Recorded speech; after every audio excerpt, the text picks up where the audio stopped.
जय हिंद to all my respected aspirants on behalf of Goyla classes. मैं आप सभी का स्वागत करता हूं और आज का जो टॉपिक है वो काफ़ी इम्पोर्टेंट है क्योंकि ये एक जो आम नागरिक होता है उसके जो अधिकार हैं, अगर उसे ये नहीं पता है कि कानूनी प्रक्रियाएं क्या क्या होती हैं तो उस आदमी के बिहाफ पे भी कोई और व्यक्ति जिसको थोड़ी बहुत जानकारी है वो न्यायपालिका यानी कि कोर्ट जा सकता है, राइट। तो आइए मैं स्वागत करता हूं आप सभी का हमारे हरियाणा सिविल सर्विसेज का जो हमने सर्वज्ञान जो मेंस राइटिंग जो कोर्स चला रखा है। तो यहाँ पर आपको पता है हम डेली बेसिस में जो आपके जो प्रीवियस ईयर जो क्वेश्चंस आए हैं फर्स्ट हम उनसे स्टार्ट कर रहे हैं, क्योंकि फायदा ये होता है कभी कभी क्वेश्चंस क्या होते हैं रिपीट होते हैं। जैसे कि आपने देखा सी सेट में इस साल जो पिछले साल के लगभग मोर देन 32 आई गेस और 32 क्वेश्चंस क्या हुए हैं, रिपीट हुए हैं, राइट। तो आइए देखते हैं। तो क्वेश्चन हमारा कुछ इस तरह का था कि discuss the role of public interest litigation in expanding the civic political rights of citizens. नागरिकों के नागरिक राजनीतिक अधिकारों को प्रसारित करने के लिए जनहित याचिकाओं की भूमिका की व्याख्या हमें करनी है। जनहित याचिकाएं यानी कि पब्लिक इंटरेस्ट लिटिगेशन की हमने एक व्याख्या करनी है। सोशियो और जो माफ कीजिएगा जो सिविक और जो पॉलिटिकल राइट्स हैं उस आधार पे।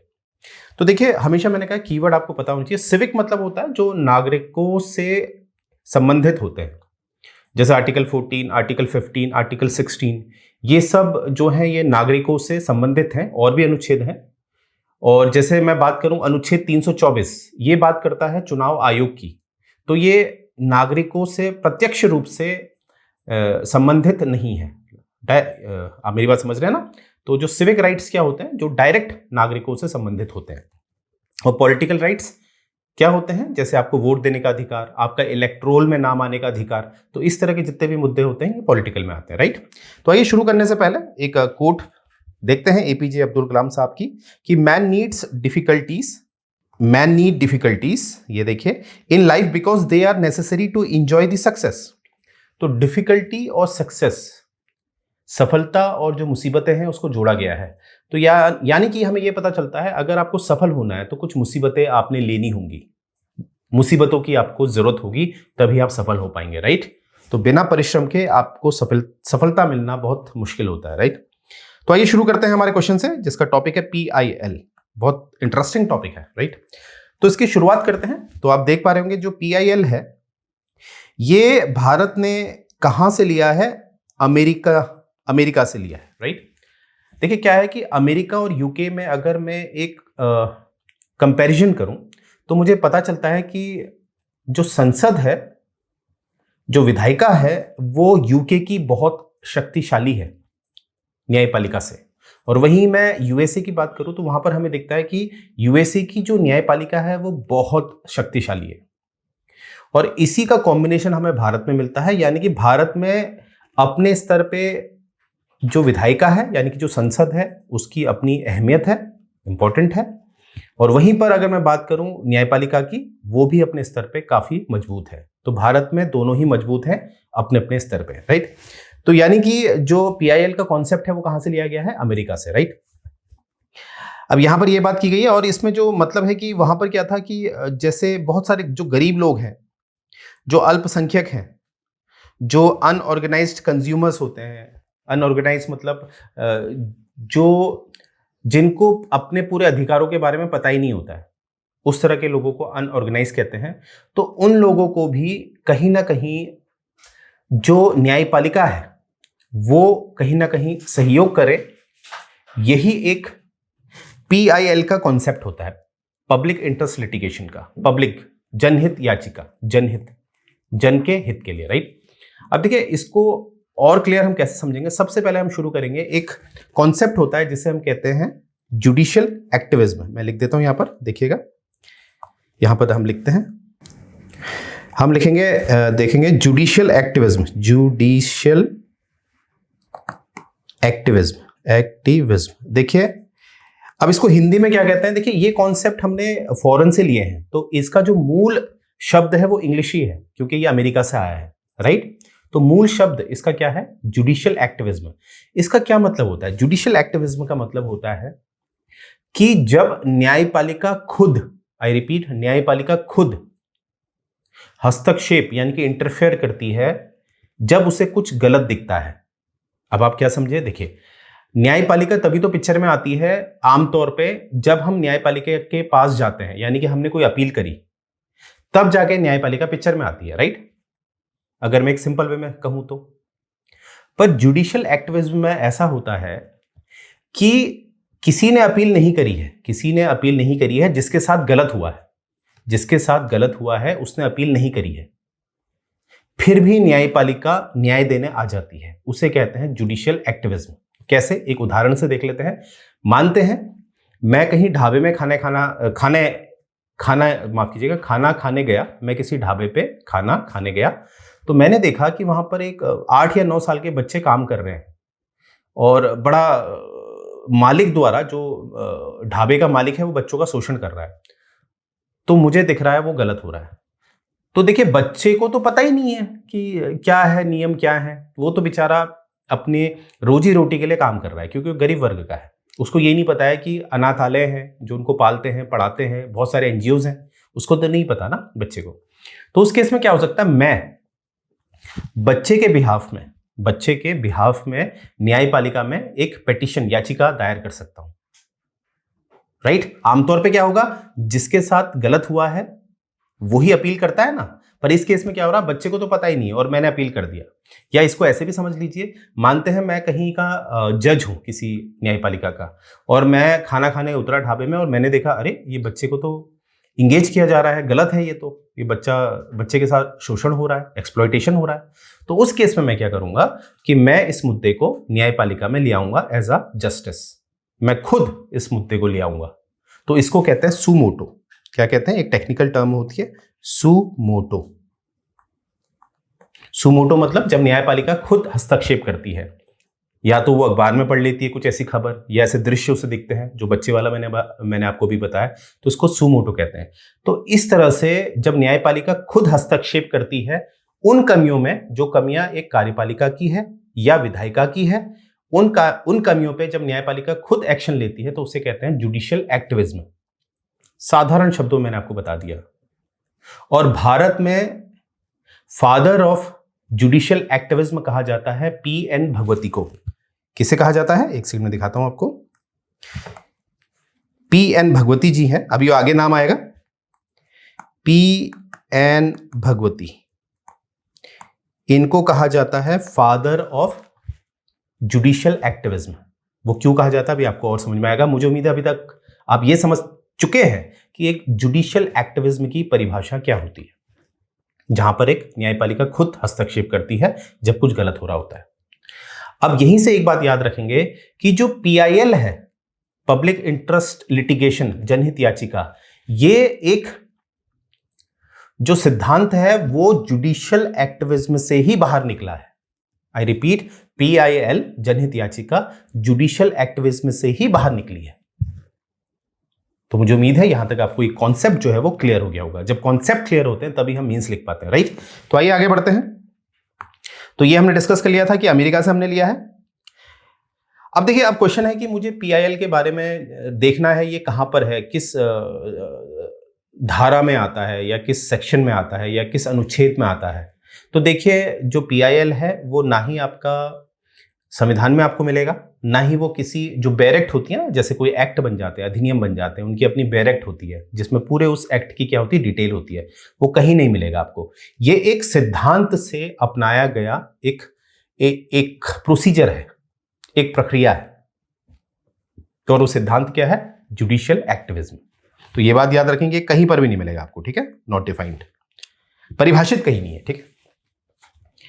अब देखिए, पब्लिक इंटरेस्ट लिटिगेशन यानी कि जनहित याचिका क्या होती है। ये काम करती है पब्लिक इंटरेस्ट में। जैसे कि मैंने आपको एग्जांपल दिया अभी कि मुझे दिखाओ बच्चा गलत काम कर रहा है, इतनी छोटी उम्र में, मतलब उससे गलत काम करवाया जा रहा है ढाबे के मालिक द्वारा, तो मुझे लग रहा है गलत हो रहा है, राइट? या आप देख रहे हैं कोई नदी है, मानते हैं जो पवित्र नदी है नॉर्थ इंडिया की गंगा, उसमें काफी प्रदूषण किया जा रहा है फैक्ट्री द्वारा, तो तब भी आप क्या कर सकते हैं, पूरे जो लोग हैं, जो पब्लिक है, उनके बिहाफ में आप एक पेटिशन फाइल कर सकते हैं, याचिका डाल सकते हैं अंडर दिस, राइट। तो ये पब्लिक इंटरेस्ट की बात करती है, ठीक है। जैसे पॉल्यूशन हो रहा है, जो मैंने एग्जांपल दिया, या टेररिज्म है कहीं पर, या बात रोड की सेफ्टी की, कहीं पर आपको दिख रहा है गड्ढा है, बहुत गहरा गड्ढा है और बरसातों में पानी भर गया है। अब कोई मोटरसाइकिल से आ रहा है, उसको लग रहा है छोटा सा गड्ढा है, जैसे उसकी मोटरसाइकिल आती है पूरी डूब जाती है। तो इस तरह के जब भी आपको दिखते हैं तो आप एक जनता के हित में एक याचिका यानी कि पेटिशन दायर कर सकते हैं अंडर PIL, राइट। आगे बढ़ते हैं। तो यहां पर हम देखेंगे, यहां पर ये जो जुडिशियल एक्टिविज्म है, जो मैंने अभी आपको बताया था, फादर ऑफ जुडिशियल एक्टिविज्म किसे कहा जाता है, PN भगवती को। बार बार इसलिए कह रहा हूं कि आपको याद रहे। तो ये मैंने कॉन्सेप्ट आपको पहले ही बता दिया कि जुडिशियल एक्टिविज्म को अगर परिभाषित करेंगे तो क्या बोलेंगे कि यहां पर ऐसा होता है कि जो न्यायपालिका है वो खुद हस्तक्षेप करती है न्याय दिलाने के लिए, राइट। नेक्स्ट हम देखेंगे। अब देखिए, जो व्यक्ति है जो पेटिशन दायर करता है, उसको कहीं ना कहीं कुछ जो बातें हैं, कुछ जो शर्तें होती हैं वो पूरी करनी होती है। यानी कि जैसे कि आप जब भी जो जनहित याचिका है वो दायर करते हैं, वो पेटिशन फाइल करते हैं, तो आपको कुछ उसमें प्रूफ भी रखने पड़ते हैं। ऐसे तो वरना कोई भी किसी के बिहाफ में अननेसेसरी एक पेटिशन फाइल कर देगा। तो यहां पर क्या कंडीशन है कि कुछ ना कुछ उसमें उसके एविडेंसेस होने चाहिए जो उसको सेटिस्फाई करे, जो भी आपकी बात, जो बात आप कह रहे हैं, राइट। जैसे मैंने वो गड्ढे वाली बात बताई है, सड़क में गड्ढे हैं तो आपने फोटो खींच लेनी है, बकायदा लोकेशन दिखा देनी है। तो इस तरह से ही आप ये याचिका दायर कर सकते हैं। तो ये बात इसमें कही है कि कोई फ्रिवलस मतलब होता है कोई तुच्छ याचिका नहीं होनी है। तुच्छ मतलब जो बिना एविडेंसेस के जो याचिका होती है उसको हम फ्रिवलस कहते हैं। फ्रिवलस मतलब तुच्छ, ठीक है। आगे देखते हैं। अब ये कॉग्निजेंस का मतलब होता है संज्ञान। मैंने बताया था कि कोर्ट जो न्यायपालिका है इसमें खुद भी अपने संज्ञान पे ले सकती है। इसका क्या मतलब है? इसका मतलब है, जैसे मैंने आपको बताया था, जब किसी के साथ गलत होता है तब वह व्यक्ति अपील करता है न्यायपालिका में, तब न्यायपालिका हस्तक्षेप करती है। ये एक साधारण स्थिति है, राइट। परंतु ऐसा जब होता है जब न्यायपालिका खुद देखती है कि ये गलत हो रहा है, चाहे वो अखबार के थ्रू देख रही है, चाहे कोई जज है उनको दिख रहा है गलत है, जब न्यायपालिका खुद हस्तक्षेप करती है, खुद कॉग्निजेबल लेती है, खुद संज्ञान लेती है, तो उस कंडीशन को हम कहते हैं PIL, जनहित याचिका, राइट। ऐसे भी ये दायर की जा सकती है। तो इसमें यही बात की गई है, cognizance. Court can itself take cognizance, right. अब हम देखेंगे ये जो PIL है उसका जो जेनेसिस है, यानी कि मतलब ये उत्पन्न कैसे हुआ है वो हम देखेंगे, राइट। देखिए, इसकी जो शुरुआत है वो हमें कहीं ना कहीं मिलती है कि वो जस्टिस कृष्णा अय्यर केस से हुआ है जो 1976 का है। इसकी जो उत्पत्ति है ये कहीं ना कहीं हमें दिखता है कृष्णा अय्यर केस 1976। याद कैसे रखेंगे? जब 42वां संशोधन हुआ था 1976 में, इसकी शुरुआत यहां से हुई थी। अब जो रियलिटी है वो हम देखते हैं। ये जो केस था ये 1979 का केस है, जिसे हम कहते हैं हुसैन आरा खातून वर्सेस स्टेट ऑफ बिहार, या मोस्टली इसको हम कहते हैं खातून केस, राइट। याद कर रखने के लिए 1979 का केस है। अब इस केस में क्या हुआ था कि जो जेल में कैदी हैं उनको एक इनह्यूमेन कंडीशन में रखा जाता था। इनह्यूमन कंडीशन में, इनह्यूमन मतलब जानवरों की तरह उन्हें रखा जाता था। अब देखिए, अगर आप जेल में हैं, अब जेल में जाने का ये मतलब थोड़ी ना है कि आप पे धारा 302 ही लगी है, यानी कि आपने मर्डर करके ही आप जेल जाते हैं। कोई चोरी करता है, कोई रेप करता है, कोई कुछ करता है, कोई कुछ करता है, तो कहीं ना कहीं आप जेल में जाते हैं अलग अलग वर्षों के लिए। जो भी आपने अपराध किया है उस हिसाब से आप जेल जाते हैं। कोई बहुत हीनियस क्राइम होता है और कोई छोटा क्राइम होता है। अब हर व्यक्ति को जो भी जेल में डाला जा रहा था तो देखा जा रहा था उनको एक बहुत जानवरों की तरह रखा जा रहा है, इनह्यूमन कंडीशन में रखा जा रहा है। तो जब ये देखा गया, अब देखो जो जेल में लोग हैं उनके पास इतनी सुविधाएं तो थी नहीं कि वो पेटिशन डाल पाए इस तरह की, है ना। तो फिर ये महिला है जो हुसैनारा खातून है, इन्होंने याचिका डाली थी on behalf of the prisoners, यानी कि जो कैदी थे उनके आधार पे इन्होंने एक याचिका डाली थी। तो ये देखिए, खातून ने किसी और के आधार पे याचिका डाली, तो इसी को हम PIL कहते हैं ना। तो देखिए, यहां पर कहीं ना कहीं हमें एक PIL का संपूर्ण रूप दिखा। और लगभग कितने लोग हैं? 40,000 लोग, 40,000 जो कैदी हैं जिनका ट्रायल चल रहा है, उनके बिहाफ में इन्होंने एक पिटीशन फाइल करी, याचिका, ठीक है। तो इसी को तो हम कहीं ना कहीं कहते हैं कि ये जो है ये PIL है, राइट, जनता के लिए। जनहित के लिए। अब कैदी हैं तो क्या हुआ, उनके भी तो अपने अधिकार हैं। अब देखिए समस्या क्या थी कि जैसे आप समझिए होता क्या है कानून में, एक होता है ट्रायल, एक होता है कन्विक्शन। देखिए मैं यहां पर लिख रहा हूं, थोड़ा सा टेक्निकल है। एक होता है एक्यूज करना, एक्यूज करना, फिर होता है कन्विक्शन। कन्विक्शन, एक्यूज मतलब होता है जैसे किसी पे आपने किसी को दोषी ठहराया कि इसने ऐसा किया है वैसा किया है, दोषी ठहराया, राइट, या इसने मेरे घर पे चोरी करी है। अब उसके बाद होता है ट्रायल। ट्रायल करती है पुलिस, जो छानबीन होती है वो पुलिस करती है। ट्रायल होता है, देखते हैं भाई सही बात है नहीं है, और अगर वो सिद्ध हो जाता है तो उसे हम कहते हैं दोष सिद्धि, यानी कि कन्विक्शन। वो कन्विक्शन के बाद सजा हो जाती है। तो ये ट्रायल के दौरान भी क्या होता है कि काफी लोगों को जेल में रख दिया जाता है, ठीक है। अब क्या होता है, कभी कभी क्या होता है कि न्यायपालिका देर करती है, वो डेट देने में काफी देर कर देती है, तो इस वजह से जो ट्रायल पीरियड होता है वो बढ़ जाता है। तो इस वजह से क्या होता है, वह व्यक्ति जिसको अभी भी दोष सिद्ध नहीं हुआ है, कन्विक्शन नहीं हुआ है, केवल एक्यूजेशन में है, केवल दोषी है, उस पर दोष सिद्ध नहीं हुआ है, तो वो जो बीच का टाइम है उसमें वो कहाँ रहता है, जेल में। किसकी वजह से, क्योंकि एक स्पीडी ट्रायल, यानी कि वो जो ट्रायल है उसमें जल्दी से काम नहीं किया जा रहा है। तो कहीं ना कहीं ये मुद्दा इसमें उठाया गया था, जो खार्तून वाला केस था कि स्पीडी ट्रायल हो, राइट। ये देखिए, emerge as the basic of fundamental right. तो कहीं ना कहीं अब स्पीडी ट्रायल किसके अंतर्गत आ गया है, मौलिक अधिकार के अंदर आ गया है, खासकर आर्टिकल 21 के अंदर आ गया है स्पीडी ट्रायल, कि स्पीडी ट्रायल होना बहुत जरूरी है, राइट। अगर समय पे न्याय ना मिले तो उस न्याय का क्या वैल्यू, राइट। तो ये बात यहां पर उठाइए, ये बात याद रखेंगे। अब देखिए, अब आ गए हैं फादर ऑफ जुडिशियल एक्टिविज्म, ये है पीएन भगवती साहब।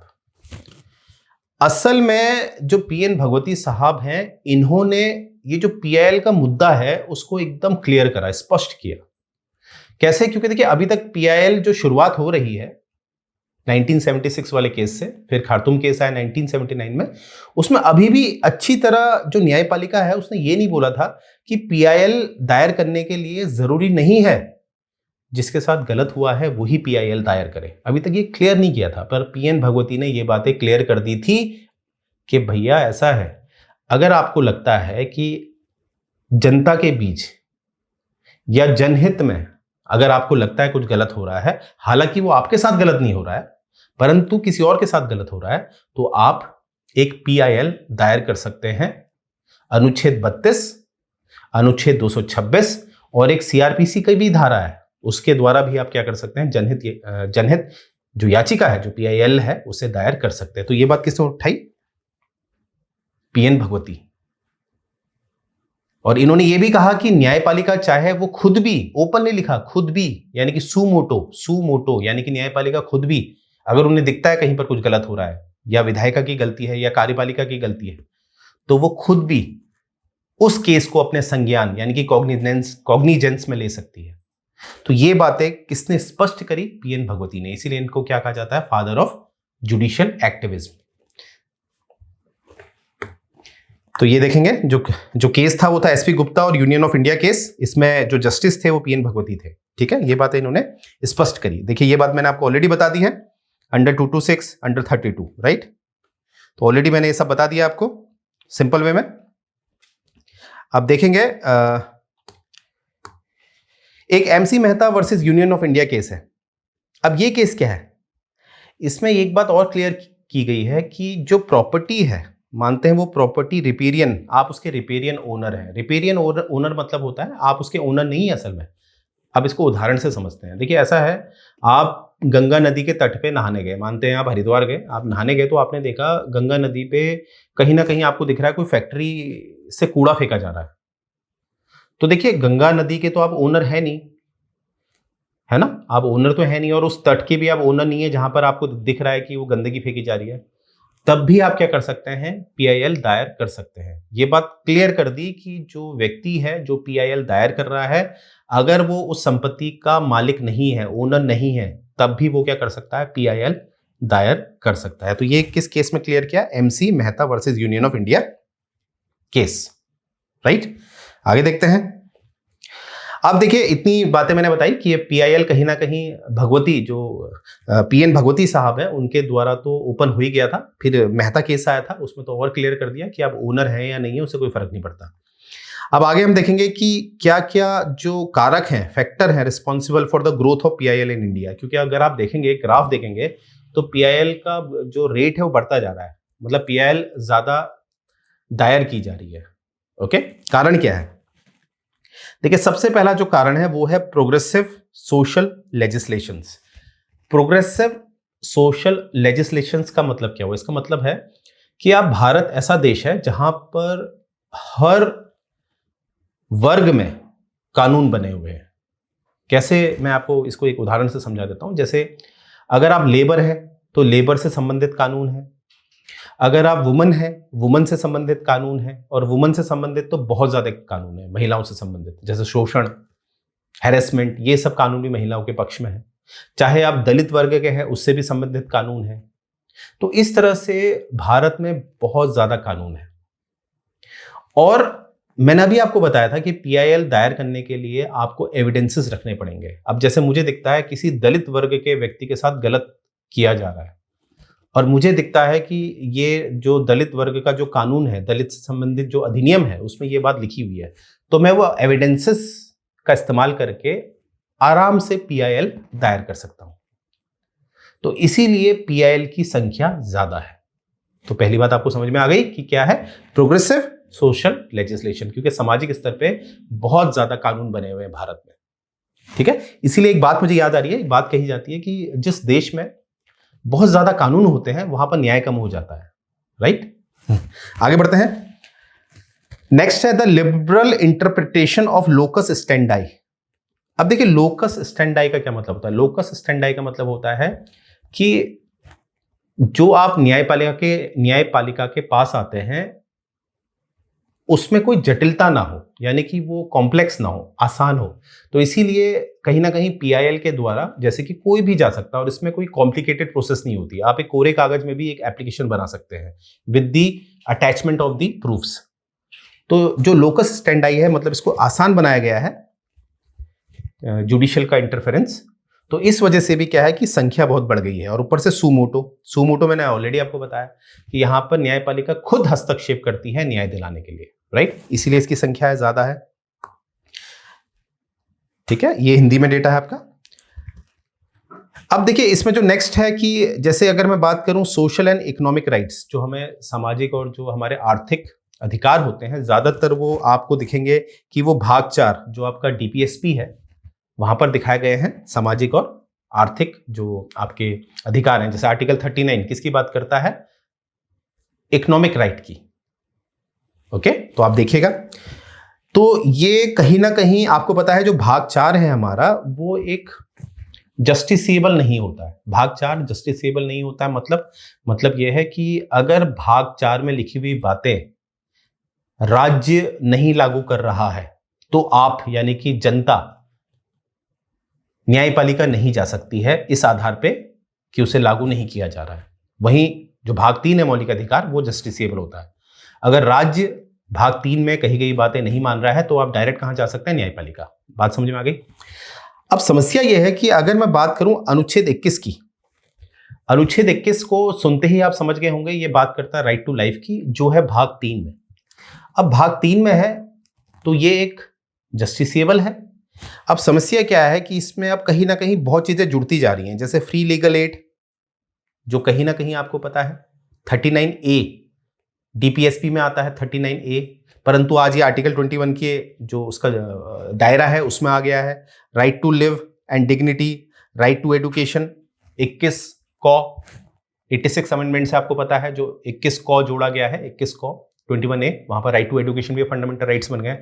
तो अब ऐसे ये जो मौलिक अधिकार जो हैं उनका जो दायरा बढ़ता जा रहा है, तो इस वजह से क्या हो रहा है कि पीआईएल की संख्या बढ़ती जा रही है। अब जैसे मुझे दिख रहा है कि, एक उदाहरण से समझते हैं इसको, ठीक है, जैसे मुझे दिख रहा है कि कोई छोटा बच्चा है, वो ढाबे में काम कर रहा है और वो मुश्किल से 9 या 10 साल का है, तो मुझे पता है शिक्षा एक मौलिक अधिकार है, तब भी मैं पीआईएल दायर कर सकता हूं, फिर तो कोर्ट को करना ही पड़ेगा। तो इसीलिए पीआईएल बढ़ गई है। मुझे जितना भी ये मौलिक अधिकार बढ़ेंगे, राइट, जितना 21 आर्टिकल 21 का दायरा बढ़ेगा, उतना हमें आधार मिलेगा PIL दायर करने का, राइट। तो ये बात है इसमें। नेक्स्ट देखते हैं। अब प्रश्न है कि PIL कौन दायर कर सकता है और किसके विरुद्ध। PIL कौन दायर कर सकता है, किसके विरुद्ध। क्या एक फॉरेनर PIL दायर कर सकता है? आइए देखते हैं। एनी सिटीजन, यानी कि नागरिकता होनी चाहिए, यानी कि फॉरेनर PIL दायर नहीं कर सकता। केवल कौन, जिसके पास नागरिकता है वो PIL दायर कर सकता है। और आर्टिकल 32 द्वारा सुप्रीम कोर्ट में जो रिट होता है आपको पता है, आर्टिकल 226 हाई कोर्ट, और अंडर सेक्शन 133 जो CRPC का है, याद रखेंगे CRPC का है, ये IPC का नहीं है और CPC का नहीं है, CRPC का है। तो कौन सा, धारा 133 यानी कि सेक्शन 133। और जो बिगनर्स हैं उनके लिए खासकर, जब भी आप संविधान की बात करते हैं तो उसमें अनुच्छेद कहते हैं, आर्टिकल कहते हैं, और जब भी आप IPC, CRPC या CPC की बात करते हैं तो उसमें आप धारा कहते हैं, सेक्शन कहते हैं। तो सेक्शन 133 याद रखेंगे, इसके द्वारा भी आप PIL दायर कर सकते हैं, राइट। तो यही बात इसमें भी बताई गई है। अब नेक्स्ट देखते हैं। अब प्रश्न है कौन कर सकता है, ये तो हमने बता दिया, और कैसे कर सकता है वो भी बता दिया। अब किसके विरुद्ध आप कर सकते हैं? अगेंस्ट द स्टेट, राज्य के विरुद्ध। और ये राज्य कौन सा है? अनुच्छेद 12 में जो परिभाषित किया गया है। आई रिपीट, ये राज्य कौन सा है? जो अनुच्छेद 12 में परिभाषित किया गया है वो राज्य है। तो ये जितनी भी चीजें आपको दिख रही है ये अनुच्छेद 12 में है। और not against the private party, यानी कि जो प्राइवेट पार्टी है, जो प्राइवेट पार्टी होती है जैसे रिलायंस, ये जो है, इनके विरुद्ध आप PIL नहीं ला सकते, राइट। अब वो डिपेंड करता है, इसमें भी क्वेश्चन होते हैं कभी कभी, जो प्राइवेट इंस्टीट्यूशन है वो गवर्नमेंट के लिए काम करते हैं, ठीक है, तो उस केस में आप ला सकते हैं। तो वो बहुत डीप हो जाता है, उसमें हमें नहीं जाना। हमने सिंपल से ये लिख देना है कि नॉट एनी प्राइवेट पार्टी, उसके अगेंस्ट PIL नहीं लाएंगे, PIL लाई जाती है राज्य के विरुद्ध। ओके, आइए देखिए, सब बातें संविधान में स्पष्ट नहीं होती। अगर होता तो ऑब्वियस सी बात है, फिर न्यायपालिका की जरूरत ही नहीं होती। सोचिए इस बात को, राइट। अब देखते हैं कि जनहित याचिका का महत्व क्या है, सिग्निफिकेंस क्या है। देखिए क्या फायदा है इसका। जो कॉमन है, जो आम नागरिक है, वो अब कोर्ट जा सकता है ना। आम नागरिक कोर्ट जा सकता है PIL की वजह से, क्योंकि मैंने बताया ना ये इतना कॉम्प्लेक्स नहीं है। इसमें आपको दिखता है कि कुछ गलत हो रहा है तो आप सीधे कोर्ट चले जाइए, कोई दिक्कत नहीं। सीधे 32 के द्वारा तो आप सीधे सुप्रीम कोर्ट जा सकते हैं, बस आपके पास प्रूफ होनी चाहिए जेन्युइन। अब देखिए ये क्या है, एक इंस्ट्रूमेंट है ऑफ सोशल चेंजेस, यानी कि जो समाज में जितने भी परिवर्तन आज के समय में आपको दिखते हैं उसके लिए ये एक यंत्र का काम करता है। अब समाज में परिवर्तन से मेरा मतलब है कि जो गलत होता है, देखिए समाज में परिवर्तन होना बहुत जरूरी है, और समाज में जो अच्छा परिवर्तन होता है वो विज्ञान करता है ना। अच्छा परिवर्तन, एरोप्लेन है, मेट्रो है, ये अच्छा तो है, समाज में परिवर्तन हो रहा है। परंतु समाज में जो समाज की कुप्रथाएं हैं, जैसे जातिवाद, जैसे जो लड़कियां होती थी उनकी पहले 9 साल 8 साल में शादी हो जाती थी, तो वो कुप्रथाएं हैं, तो उसको कहीं ना कहीं समाज से हटा दिया गया है। तो ये भी तो समाज में परिवर्तन है, हटा देना। तो ये कैसे? PIL की वजह से। अब जैसे जिसको नहीं पता है, अब PIL तो आप भी डाल सकते हैं। आपको लगता है लड़की की शादी 13 वर्ष में की जा रही है, तो आप सीधे PIL डाल दीजिए, तो जो अपराधी हैं वो पकड़े जाएंगे, राइट। और नेक्स्ट हम देखेंगे democratises the access of justice. Democratises access of justice, देखिए कितना बढ़िया। हमारे वहां लोकतंत्र तो PIL की वजह से कहां गया है? न्यायपालिका में भी आ गया है। आई रिपीट, हमारे वहां PIL की वजह से जो लोकतंत्र है वो न्यायपालिका में भी आ गया है। कैसे? लोकतंत्र क्या होता है? प्रतिनिधित्व, रिप्रेजेंटेशन। अब यहां पर वही देखिए, एग्जाम्पल देखिए, बच्ची की शादी हो रही है 13 वर्ष की उम्र में, अब उसको तो पता नहीं है, मैंने उसका प्रतिनिधित्व कर दिया PIL दायर करने में, उसकी भलाई के लिए, तो प्रतिनिधित्व हुआ नहीं हुआ? तो ये लोकतंत्र हो गया न्यायपालिका में, सिंपल। तो देखिए PIL क्या है? एक लोकतंत्र लाता है न्यायपालिका में, राइट।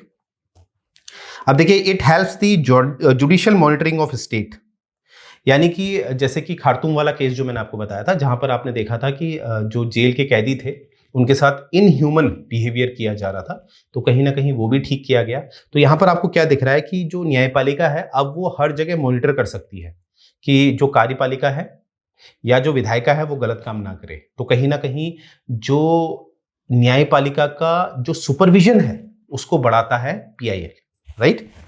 जैसे आपके क्लास में मॉनिटर होते हैं ना, जब क्लास होती है मॉनिटर होते हैं, तो वैसे ही अब न्यायपालिका क्या बन गई है? PIL की वजह से मॉनिटर, राइट।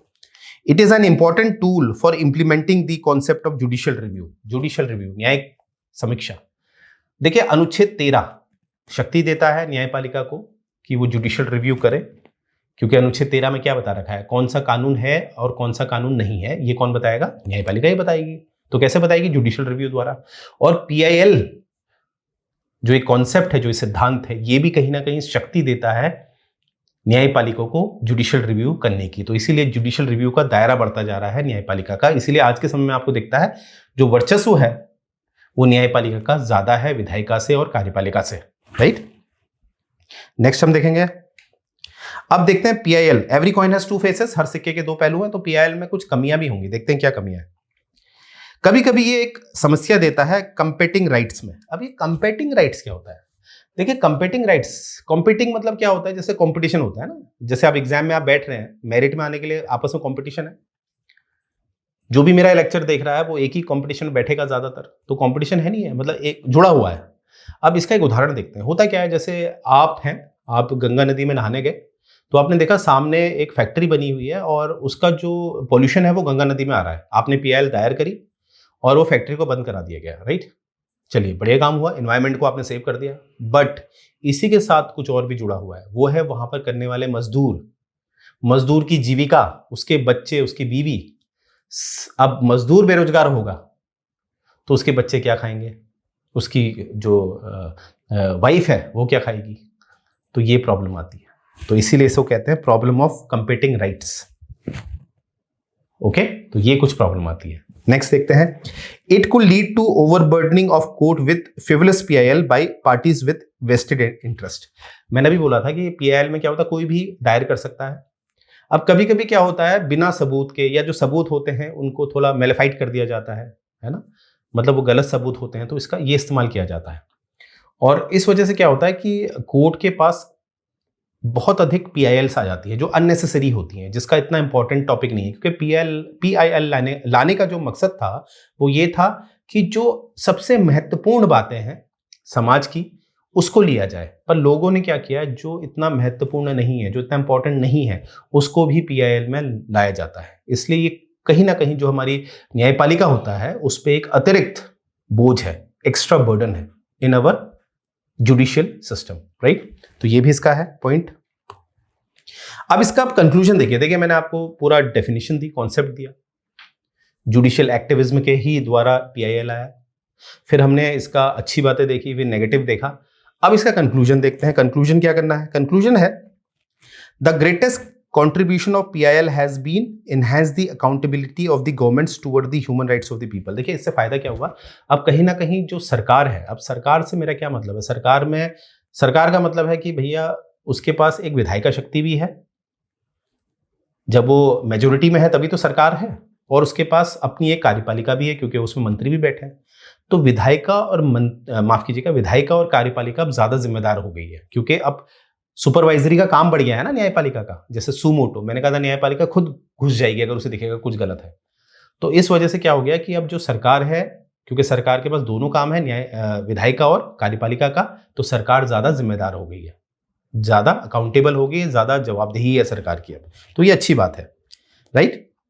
तो यहां पर एक हमने ये देख लिया है। दूसरा देखते हैं, पब्लिक इंटरेस्ट लिटिगेशन जो है कि इसने कहीं ना कहीं बहुत अच्छा एक परिणाम दिया है, रिजल्ट दिया है हमें।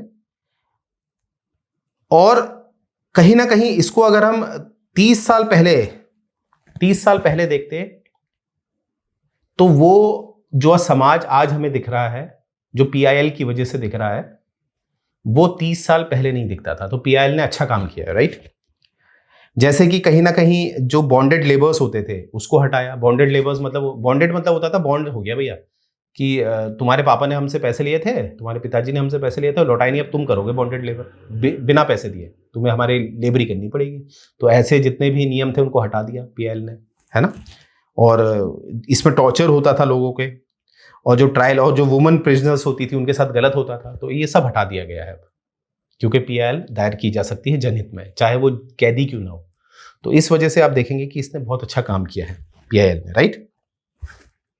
नेक्स्ट हम देखेंगे, However, the judiciary should be cautious enough to application of PIL to avoid judicial overreach। यानी कि यहाँ पर देख रहे होंगे पिक्चर में आपको क्या दिख रहा है, एक व्यक्ति है, उसके ऊपर इतनी ज्यादा PIL आ गई है, तो यहाँ पर जुडिशियल सिस्टम जो है उसको थोड़ा एक प्रोसीजर ऐसा देखना पड़ेगा कि जो अननेसेसरी, जो अनइम्पॉर्टेंट है, जिसका उतना महत्व नहीं है, जिसमें जो एविडेंसेस होते हैं वो उतने सही नहीं है, वो कोर्ट पे अननेसेसरी तौर पे ना आ पाए, यानी कि कोर्ट पे इतना बोझ ना रहे, राइट। तो ये देखा जाए तो ये होता है आपका कंक्लूजन, राइट। तो देखिए ये आपने देखा होगा कैसे। अब देखिए यहाँ पर जो पॉइंट हम देख लेंगे, ये वाला पॉइंट आपने जो रखना है ये आपने अपने इंट्रो में रख देना है, ये वाला द एक्सप्रेशन, ये कहाँ से आया, अमेरिका से आया, इस तरह से। और जो PIL है वो जुडिशियल एक्टिविज्म से निकला है, तो ये सारा आपने इंट्रो में रख देना है। और बाकी मैंने जितना भी आपको बताया है as per the word limit, आपसे किस वर्ड लिमिट में पूछा गया है।